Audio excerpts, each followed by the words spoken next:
Elevator systems. Bowen family systems theory in brief for a life of learning. Welcome to Elevator Systems, the podcast that looks at Bowen family systems theory ideas in brief and understandable ways. Today, we've reached the end. We've reached the end of season 3, which is all about relationships across the lifespan, which means we've also reached the end of life. So our topic today is about death. And joining Katie and I for this conversation is Priscilla Friesen. Welcome, Priscilla. Thank you. Thank you. Thank you so much for inviting me. It's been fun to think about.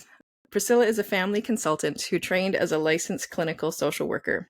She was introduced to Bowen theory in graduate school in 1976 and says that the theory made sense of her life, which included the illness of her mother during Priscilla's teenage years, as well as her mother's death when she was 21. She says, "Death has been a teacher in my life for which I am very grateful." Priscilla moved to Dixie to learn more about Bowen theory, and over the years, her responsibilities at the Bowen Center have included administrator of biofeedback programs, director of the postgraduate training programs, developing meetings, presenting, and teaching. Through work with both biofeedback and neurofeedback, she studied how the family influences the development of the individual's brain and body and how individual patterns of reactivity are regulated in relationships. Priscilla has also worked to make Dr. Bowen's archival legacy available to the world. She's been working with the Bowen family since his death in 1990, and 35 years later is on the board of directors of the Murray Bowen Archives Project, which we link to every episode this season. So the link is below. So you have such a rich personal and professional history with Bowen theory. Priscilla, what is your elevator pitch? 30 seconds or less on how a systems perspective is useful in thinking about death. Well, let me take a breath. Yeah. We only have 30 seconds. I would say, first of all, that death usually is seen as in the individual. And I would suggest that death is regulated in the family. When people get sick, when people die, how people die, all of that is a part of the system. So I think and the other piece of this is that the variation, I think, in death is information about the system in a way that is very useful and is often, I think, kind of missed, and looking at kind of the variation that usually people think of death and grief. And it is so much richer than that. Excellent. Yeah, we'll say more. Katie, your pitch. Pitch today is a sentence, which is very cool for me. I am going to make my pitch, which I could explain later more, is open relationships are an asset to a system around death. Wow. Mm-hmm. There's pitch. Dixie, what have you got? I'm just shocked by your pitch being so brief. My pitch is the family system has been compared to a mobile, like you would hang above a baby's crib. And when you take one piece of a mobile out, the balance changes and goes off kilter before finding balance again. In death, a person is no longer physically present in a family, so there is an adjustment that takes place. Bowen theory is useful in broadening the lens from thinking about just one person or one relationship to the whole system. One person may have died, but that person had a unique relationship with each person left behind, as well as a unique role and function in all the different relationships they were a part of. The death of one person will impact all the other interconnected relationships in the system in various ways. And Bowen theory offers a framework for thinking about all those pieces readjusting. All right, from the Murray Bowen Archives, there's a correspondence from 1964 where Dr. Bowen says, "Sometimes it is hard to find a head of the clan. Families will insist that they are big democracies and that they do not have such a person. However, at times of crisis, such as illness, serious illness or death, or court actions, a single person will step forward and become responsible. And he, without knowing, is the head of the clan. Another way to find him is to find out who is or would be appointed executor of an estate. And then in Family Therapy and Clinical Practice, which is Dr. Bowen's main text, there's this classic chapter 15 entitled Family Reaction to Death. So I encourage people to find that, because the whole chapter is worth a read. But in there he says, chief among all taboo subjects is death. A high percentage of people die alone, locked into their own thoughts, which they cannot communicate to others. And then the chapter focuses on 3 areas: open and closed systems, the emotional shock wave, and funerals. So there's a little spoiler. So there's lots in that chapter. And then I have had this book on my shelf for like, I don't know, a decade or two. But Living Beyond Loss, Death in the Family, edited by Froma Walsh and Monica McGoldrick. And then Katie just reminded me, do you have that book close, Katie? So the book is Death and Chronic Illness in the Family, Bowen Family Systems Perspectives, and it's edited by Peter Titleman and Sydney Reed. And Bowen's chapter on death is actually reprinted at the beginning of this book. So, and so many valuable chapters from people who have done a lot of thinking in Bowen theory around death. And there's, I might have a quote later that I add about some clinical perspectives. So those are 2 books that I'll put in the show notes. I guess I did enough research for this episode, but I was like, it's on my shelf and I forgot about it. But in the Living Beyond Loss book, there's one quote, the general level of family functioning and the state of family relationships prior to and following the loss should be carefully evaluated with attention to the extended family and social networks. We observe that family belief systems, organizational patterns, and communication processes are crucial mediating variables in adaptation to loss. And then finally, one quote in the book Growing Yourself Up from Elliot Rosen. Families facing death must adjust to more than the loss of a loved one. The fundamental reorganization resonates with the history of previous generations and will resound into generations yet to come. All right. Lots of ideas. What do you notice? Beautifully said. I think the thing that still kind of strikes me when I was thinking about getting ready for this, I remember, most people are in feeling when they talk about death. It's just in a feeling mode. And I think the thing that was most impressive to me when I was first introduced to Bowen theory is how much the feeling, how superficial the feeling was compared to the changes in the action that was going on in the system that was so much louder that I couldn't hear because I was all caught up in my own little life. And what happened immediately when I started having contact with people, since we were kind of a small little cluster of cutoff, how quickly the feeling changed. The feeling was gone in a way that was really, I think, is so clearly that the focus on grief or the focus on the feeling after death is really very limited in terms of kind of the way it really works, what's really functioning here.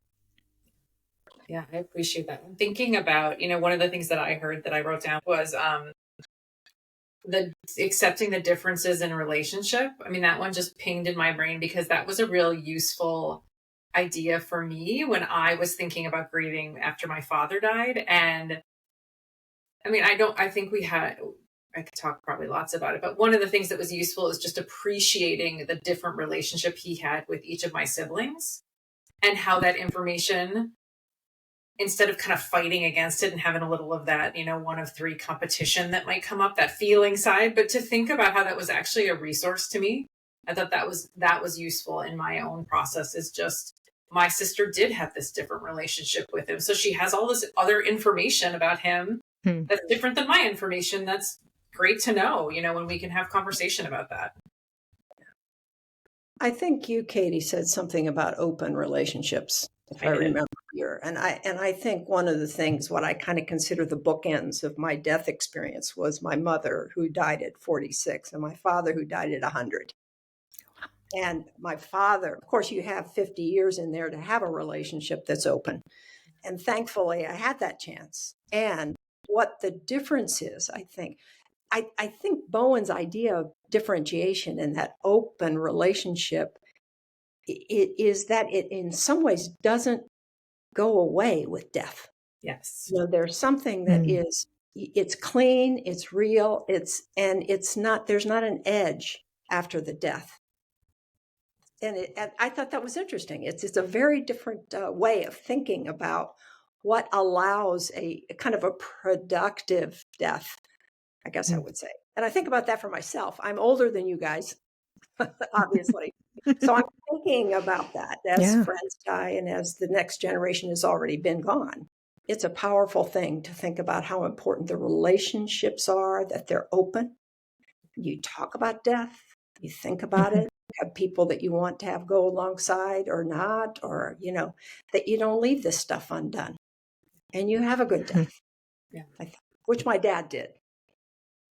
I was quite intentional in death. Someone is no longer physically present, because I think, the relationship dynamics, the emotional process, as we talk about in Bowen theory, stays on. Is accessible. Yeah. Yes. Yeah. And I thought about that. One of the things clinically that I was going to say, Priscilla, was I like the idea in Bowen theory around, I've heard it said about unfinished business. And I think like thinking with clients as people are dying, but even I think after the death, like what I really appreciate about a systems approach is that you can touch the system still and areas of the system and connections to address some of those things even after the person dies. Yeah. I think that's such a good point. I think to think about the systems, how much the connection with the system activates a person and activates the robustness of a system. So it's, talking about somebody with somebody else, and, all of that is a part of and when it's open enough that those are accessible. I think the other side of it, I just want to speak to the other side of this, is what goes into a very collapsed, difficult situation is that the more cut off they are, the more open relationships don't exist. And these relationships do produce at death many more disturbances in individuals, in relationships, and in the group. So I think Bowen's contribution is fantastic, what that variation is. Right. Yeah, I appreciate that. I was going to put as one of I read the book Being Mortal. I don't know if anyone else has read it, but I thought it was a good thing to put down in the other notes of, I think part of that is the complexity of that cutoff has been filled with the medical system or the care system. We read an article that Bowen wrote on aging, on how the family is moving kind of far away from death as you put in all of these support systems and advanced care. And I think just that usefulness, that book just got me thinking. It got me thinking about, how do I want to think about relating to my family members about death? How do they want to interact with the many medical systems that will, step in to have some thinking about this process? So, thinking about all those triangles, I'll throw another term in here that come up around death and dying. Yeah, and I think the families vary in how they deal with the medical system. Yes. And, families that have the capability of understanding triangles, being able to appreciate who's in charge here and who's not in charge here, those kind of relationships, I think, make the world of difference in a family dealing with a death. Yeah. And certainly an individual dealing with their own death can be pretty in charge of the medical system. Yeah. At least that's what I've observed. Yeah. Yeah. That's what I'm going to be. Well, that's a good segue. My dad is a wills and estates and real estate lawyer for 60 years, since Bowen was, just starting out in his thinking. So that's fascinating to me. But working with executors, the question is, were they successful executors or not? But I have known about death, and I have gone to hospitals and nursing homes to, I was a little kid and I hung out at the office, right? And so going to sign those wills, I've just known about death, and it's been this open subject in my house for my whole life. And I've worked with a client for several years, and he talks about that just wasn't thought about. And he essentially had like this existential crisis in his 60s. And I'm like, well, I think I had my existential crisis at 6. So there are some drawbacks to that too. But that idea of what has been open in a family and not. And I forget how you phrased it, Priscilla, if it was how a family sort of, I don't know if you said the word mediates, but how the family responds has such an impact on individuals. Yeah, I think, it's interesting that Bowen's family, of course, was a family funeral home. So that his talking about death, I think in the family kind of network of the organization of Bowen, the way people went to funerals and what was considered important to do, to be able to speak at your husband's funeral or your wife's funeral, these things that are really tough. That this is just kind of assumed. You can do these things. They're possible, they're open, and it's an opportunity and such a gift to be able to. Yeah, his one of his summaries of talking about funerals was a professional person can help surviving relatives to achieve a better level of emotional functioning by calmly facing the anxiety of death. Yeah. I was reading, this is a good place to plug in, Laura Halfstead wrote a chapter in here thinking about death clinically, and she wrote that the research that she's read that aligns with Bowen theory was how to help a client kind of move through the process of loss is fostering emotional flexibility, in expression of emotion and engagement with goals, of re-engaging with your life restores that identity and meaning. So really thinking about, I guess the old school way was to really sit with people in strong emotion. And the new research is really talking about how does the person think about that flexibility, throwing out those old, you go through these stages, which I think the research was that she didn't actually ever say that, but, working with folks clinically about how to increase that flexibility in their thinking. Right. I think that it's so fundamental, I think it in any dying process to orient people to the living and the facts of life and to task. I remember once when this is just kind of an example of to task. I had when I was first working at the Bowen Center, my dog was killed one night. And Dr. Bowen came into my office, the only time he ever came into my office, and he said, "What time did he die?" So he's connecting, but he's asking a factual question, not a how do you feel, but it was a factual question, which I've always remembered that. I think that's interesting. It's just how do you, even in the moment of a lot of emotion, to not go there, but to address the thinking part. Yeah. It's a workout. It's a workout. Yeah. I was thinking about what it takes to go from, a teenager in kind of an over-functioning position with a mother dying to a life, to all the things that go into figuring out. So my question was, how did this happen? How did somebody die so young? How did this happen to my family? And I thought, well, it took 30 years to know all the factors, many factors that I would put in, the multi-generational thing, the thing that my family on both sides had about death, early deaths, these kind of resonances that were much bigger than that little experience of a teenager, that was kind of overwhelming and, just expanded into a lot of emotion to a place where you really can see it.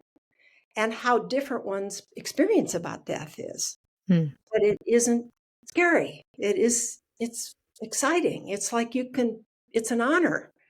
The things that was there as an 18-year-old, but certainly as a 70-year-old, it's, and how you get to that. It's not only age. Yeah. It took a lot of kind of thinking through all the different ways in which a family reacts to death and how to understand that, which is just like a tool to understanding, I think, kind of how understanding differentiation for yourself. Mm-hmm. And here is one vehicle. Pick your vehicle. This was mine, frankly. Yeah. That's interesting. So being able to really explore the family gave you a lot of context and information around the when. The when, exactly. Mm. How cutoff played a part, how the place my mother played in her family, how the place that 2 generations back, the immigration and all the siblings that died, that my grandmother survived, and my grandfather had somebody struck down by lightning, his father, my oldest aunt died in childbirth. These things that are all a part of the network that was not something I knew then. And you can appreciate that if that's kind of the drumbeat are the facts that I didn't have. If you're living with a level of emotionality and reactivity that you have no knowledge about, where's your reference point? So, of course, it's going to be disturbed. Of course, it's going to be disorienting. What's next? Yeah. Mm-hmm. And I think, one of our past, I think it was Carrie Collier, I'm going to give her credit, who talked about, not knowing the facts. I was thinking about that's a closed system has people trying to fill the gaps in on their own. They don't have the facts. And so I think, Carrie talked about the resource of facts in a family to understand the anxiety. Where is this being stirred up from? And having some data about the past. I think that's what a family's working against when you have a real closed system. Right. Exactly. I think that's very well said. And I think that, in the world of understanding human functioning, Bowen's contribution was really significant. That you move into the history and to understand your own miserable life. And that somehow that is the key to his methodology, really, in a way that was not a part of the world of our mental health professionals and still isn't really, although people are interested in history, not quite in the same way, I don't think. Yeah, I think there's branches, but I hear you. It's still a lot of the here and now and really looking. Yeah.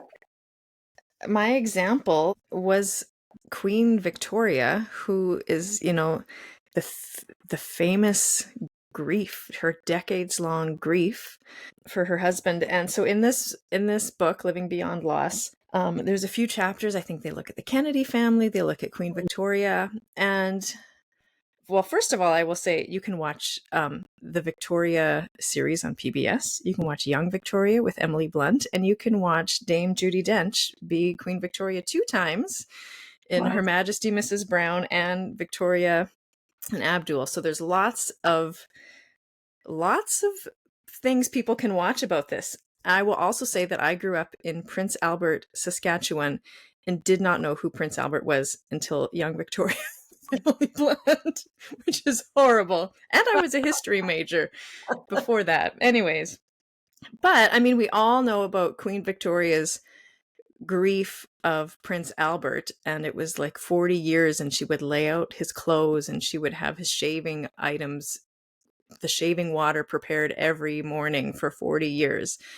But what they look at in this book is, well, her mother, who had an intense focus from her mother as a child, and then an estrangement, and then her mother dies, and she can't handle it, and she is disconnected from her kids. She gets her husband to take over the sort of the royal duties, and then he dies. And so it just puts all of these family things in perspective. And so one of the quotes, I think it's McGoldrick who wrote it, she had made Albert the centerpiece of her life, so that every other relationship was secondary. And so then the consequences of her not maybe preparing her son to be king.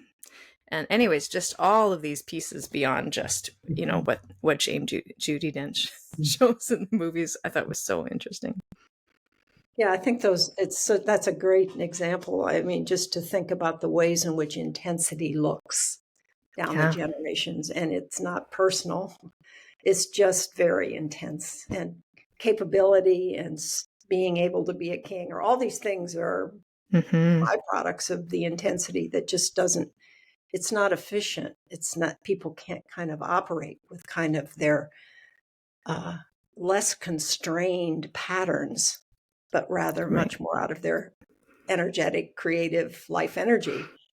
When it's that tense, that's intense, yes.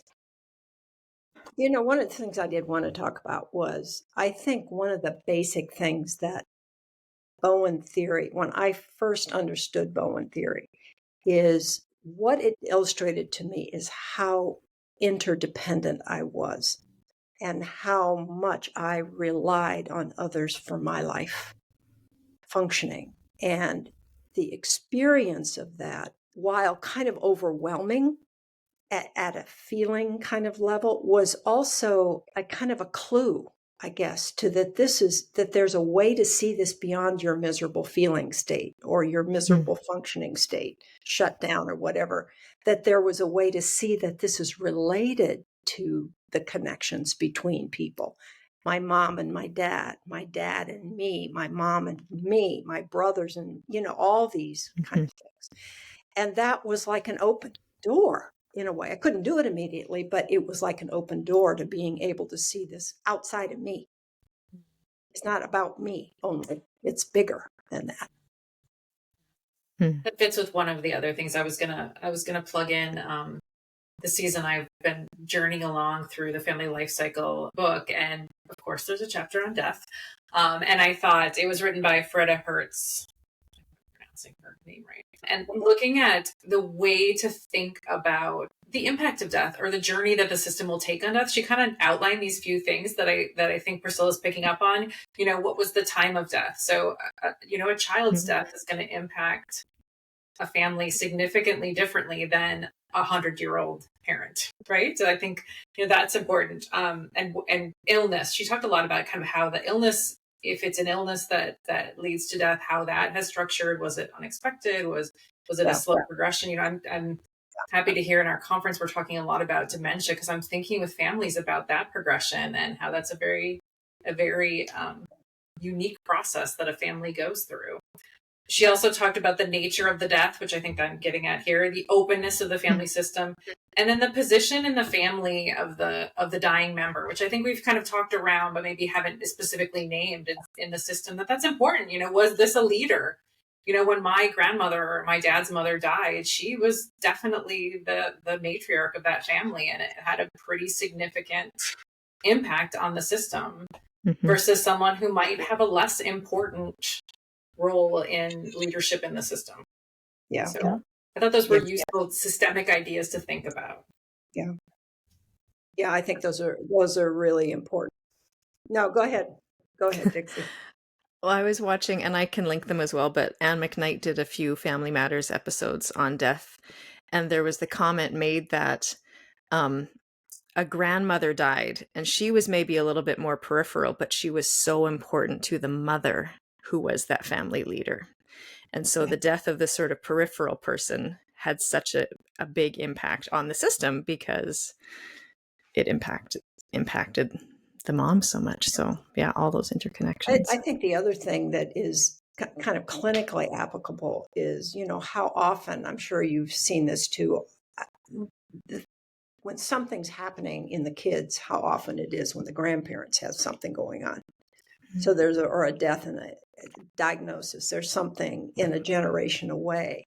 And really being able to, you know, a family will say, well, then, of course, they're not connected. But I think there is a way in which that can be clarified for people, that the importance of these people to them, to their children, that is the vehicle for anxiety to transfer. And it is present after a death. I think that's so important, Priscilla. And it doesn't necessarily change. You know, I think this is one thing that I always get from students in teaching. It doesn't necessarily change what's happening with the symptom that's presenting itself, like maybe a symptom, having that knowledge initially.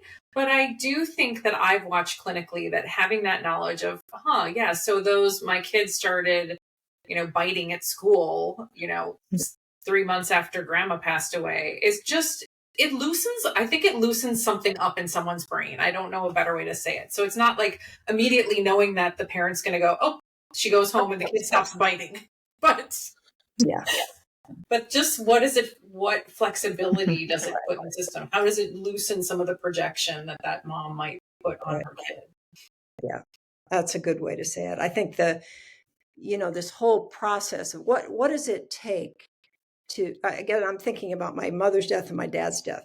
What does it take to get to a point where you really see these things and they are a part of the way you make sense of life, and there's a kind of a equanimity about it. There's like a neutrality and a consideration for it. And over time, the anxiety does, in fact, operate less in a life as you kind of work at that seeing how a grandmother and a grandchild are connected in the connections through the children. And I think that process is just this whole process of getting less patterned in and having more flexibility in this reactivity of it being more integrated. I think it will be useful to get that more explicated, because I think that it's very real in ways that people can access it. Yeah, I appreciated the word process you had in there. I think that's so useful to put in people's brains. Well, any, I don't know, final takeaways, resources, questions that people can keep thinking about? I mean, my takeaway is going to be a strong encouragement to think about this topic in your family. I mean, I think I sit clinically with so many people who were talking about this after someone passes away. And I just think if they're, I appreciate that I was watching, I think it was at Thanksgiving. I go to the US for Thanksgiving. And I think even on Thanksgiving during the football, they had a commercial about, hey, you're all sitting together. Maybe we should have a conversation about end of life and how you think about that and where your resources are. And I thought, how clever to Thanksgiving. Like, people are there. Let's plant a seed. And so that's what I'm going to end with. Just I think it isn't a conversation that will be regretted. I think knowing these things is such a resource to a family to hear other people's thinking. There, I'm off my podium now. I was just going to say, and take on the anxiety in you to do that with the people that are most important to you, I think is really both, for my age, talking to the next generation and grandchildren, as well as my husband and my father, that I think is it's a little different in different ways, let alone talk about your own death. Yeah. Right. I think that's a good idea. My presentation at the October aging conference that we had at Living Systems was keeping relationships in mind in estate planning. And there's a great book it's right over there, Hartley Goldstone and Kathy Wiseman, called Trustworthy, where they give lots of examples of that. Because, I mean, if you don't have those conversations around a football game, it costs thousands of dollars to have a lawyer solve those. I'll put a plug into, I was just listening to Kathy Wiseman on, and I forget the other woman's name, so apologies to that other woman, on Guillermo's podcast. And this was a topic they were talking about, is kind of managing family business and having open conversations around these things. Okay, good. I'll put up all the links. No. Not easy work, but worthy work. Worthy work, right. Yeah. It's important. Yeah, because there is the cost beyond the estate. Yeah. Good. Well, thank you so much for being here today, Priscilla, and sharing your years of thinking. Thank you so much. I appreciate it. It was fun. Yeah. And I want to thank our listeners for tuning in this season. This is the last episode. I've really enjoyed the topics this season, and I'm also quite tired. I'm glad it's over.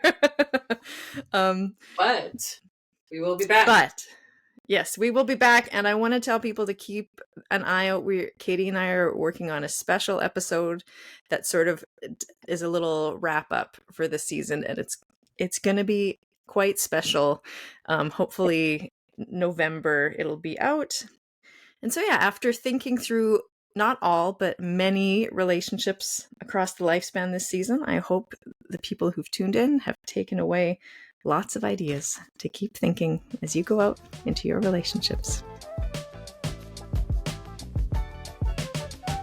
This podcast is produced by Living Systems, a nonprofit organization in Vancouver offering counseling and training programs in Bowen family systems theory across Canada.